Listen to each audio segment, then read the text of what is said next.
Are we live?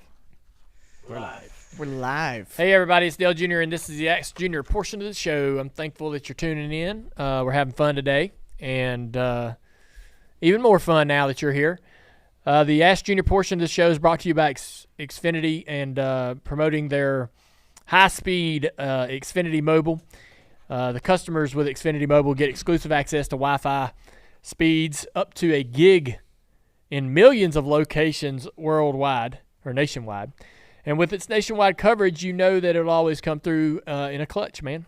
Take NASCAR on the go with Xfinity Mobile. And, Xfinity, they're a proud premier partner of NASCAR. But it's true, especially with NASCAR, especially on these days when I know that I've been using a lot of, using my phone quite a bit to watch NFL preseason games, NASCAR on Monday, because you're in places where you're not at home. You're not in front of, you're not on the couch in front of the TV, and that's when that great service that Xfinity Mobile provides comes in.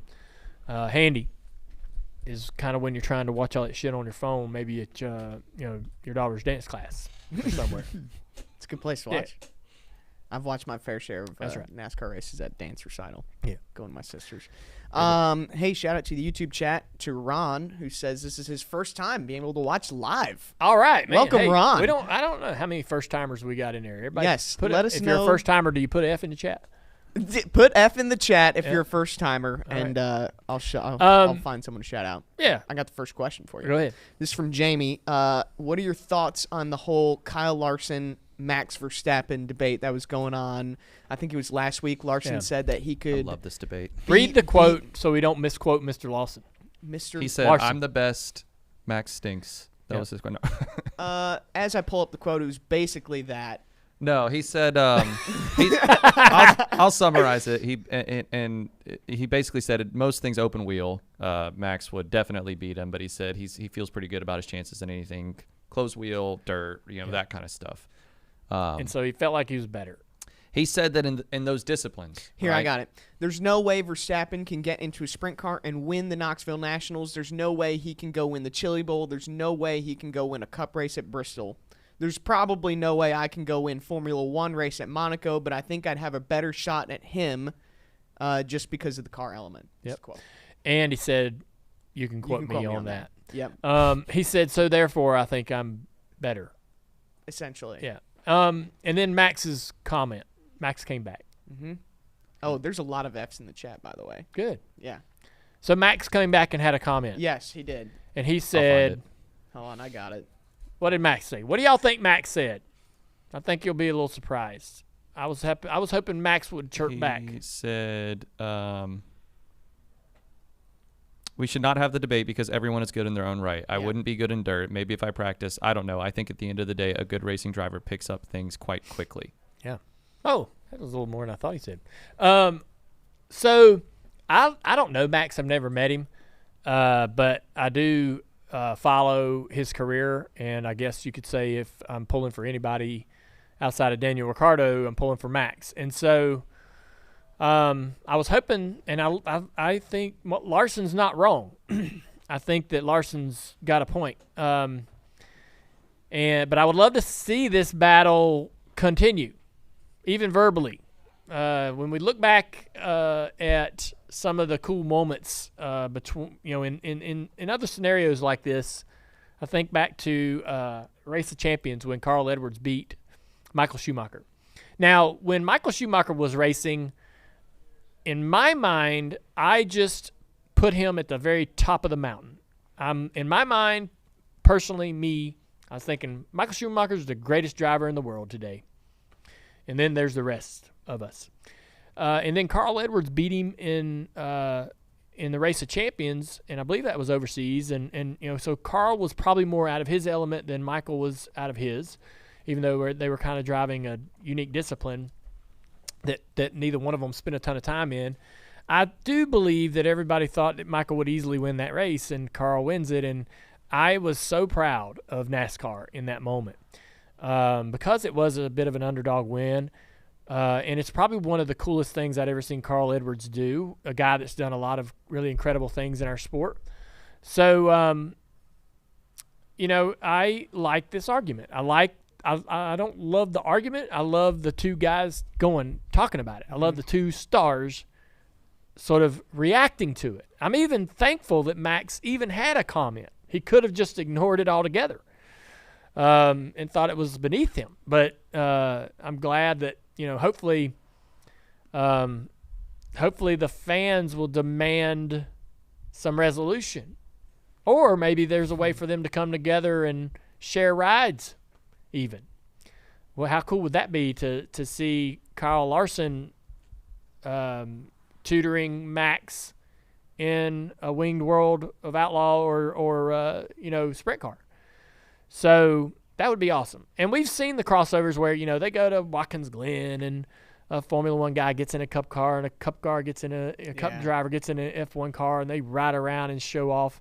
I'm not so much into that. That did nothing for me anytime any of that happened. I wasn't that excited about that. And maybe that's just me personally, not to drag on anybody that thought that was really cool. I'm sure some race fans really love that, that sort of media opportunity that is.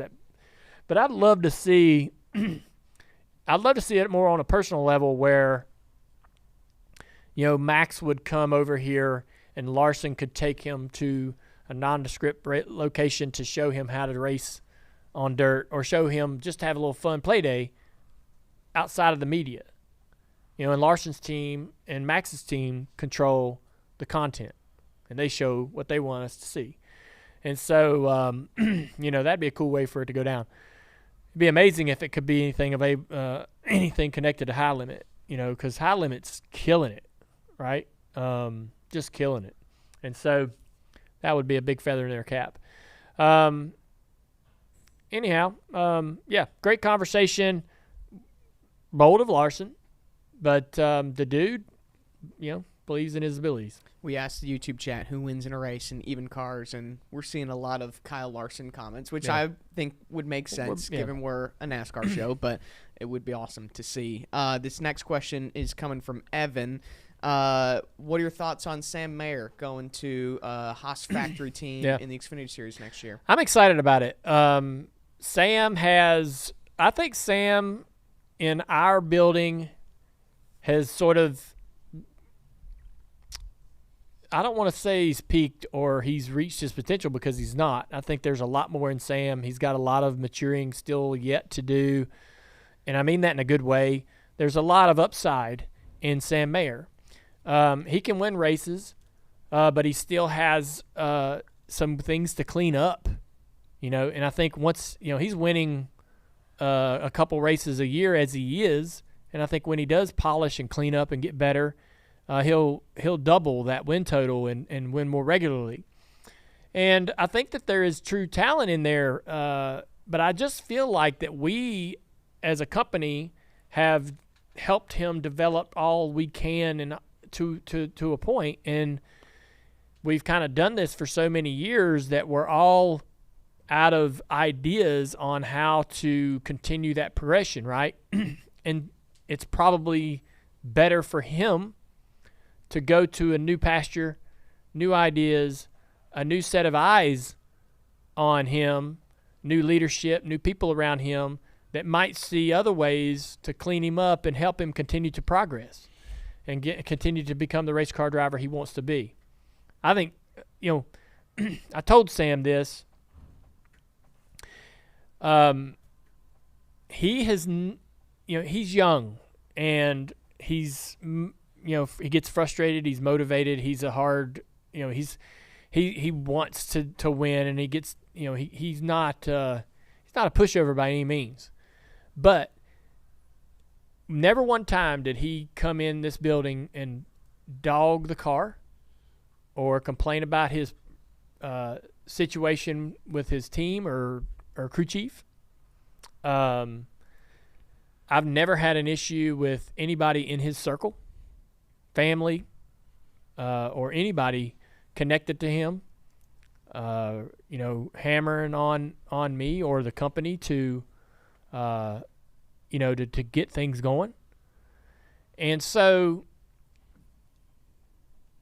Sam was a bit of a bright spot so we had the late model stock thing going for a while, and Sam did really well in that. And I saw something in him. I was like, man, he might be better than a lot of people give him credit for. He was really, really young and just so out of touch with, where he wanted to go and where he wanted to be. He had a long way to go outside the race car to become this race car driver he wants to be. And he's made a lot of progress. And, everywhere he went before he came back to us, he had success in the K&N stuff. Did really great. And so, the progress has been good, but I just feel like that we've sort of hit a plateau. And I think that this will be a great opportunity for him to go gain the rest of the progression. I think we'll be pulling for him. Do we want to race against him? No. Is he tough? Yes. Is he going to piss us off? Probably. That's a potential for anybody we're racing against any day. And so all that exists, but I told him also, I said, forever, even next year when you're racing in that car, I forever will be pulling for your success we are a chapter in that book, and I want you to get to the top because I want Junior Motorsports to have that satisfaction of knowing that they helped you get there or they were a part of that. And so, that's where it is. I think they're getting a good race car driver. I think they'll be happy. Wherever with the people that he's going to be working with, I think they'll be happy with what he can do. That's a cool perspective coming from a team owner, especially like he's going to be a competitor next year. That's the way that things work. I respect that. Well, the way that this, I don't know that everybody in this building feels this way, but I am used to turnover. I'm used to people coming in here and then leaving and going other places, going to places that they feel like are the next step, the next opportunity. And, until we strive to be a cup team that's the final stop, your final destination, we're always going to be that part of the process, that stage of your evolution. And so I don't get there's some heartbreaking moments when some people leave, but I don't let it bother me as much anymore because I know that's what I know this building's built to do that. Mm-hmm. It's built to give people opportunity, and they're not supposed to stay here. Yeah. They're not supposed to live here. Yeah. We got time for one more quick question because we have a very special caller calling in soon. But someone pointed out NASCAR Man's tweet. Congratulations, this is the anniversary of your first late model win at Myrtle Beach Speedway today. So 1994. Any do you remember that day? What was the emotion? Yeah, it was twin 50s. I can't remember if we won the first or the second one, but I think we run top 5 in the second race or the other race. I remember Kevin Prince, who was a track champion and a really good racer at Myrtle Beach. He went on to run in ASA and a couple other things as well. But Kevin Prince was catching me.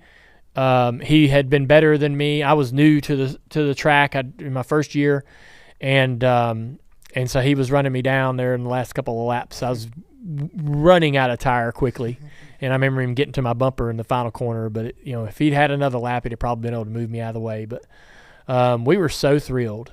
We were so thrilled, and we worked really, really hard to be there every weekend and to compete.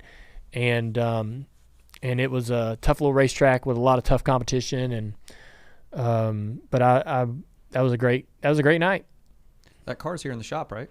That is not that car. Not the same car. Not the same car. The car that's in the shop that I'm restoring, I raced at Florence and a bunch of other racetracks, East Carolina and a couple other racetracks. Gotcha. But we're almost ready for that car to get stripped down and start painting, so we're getting kind of close. I've cut some videos on my phone I was going to put out so people can see where we're at. If you want to go to my Instagram and keep an eye on some of my stories there, you might see it. That's cool. Well, that's a good place to NS Junior. I saw a lot of great questions on YouTube, on Twitter. I will get to those. I've bookmarked them for next week. So, thanks to Xfinity today. Appreciate everybody tuning in. We got our race winner calling in, so we're gonna get to that and get the whole podcast for today out to you later this afternoon. And thank y'all for tuning in.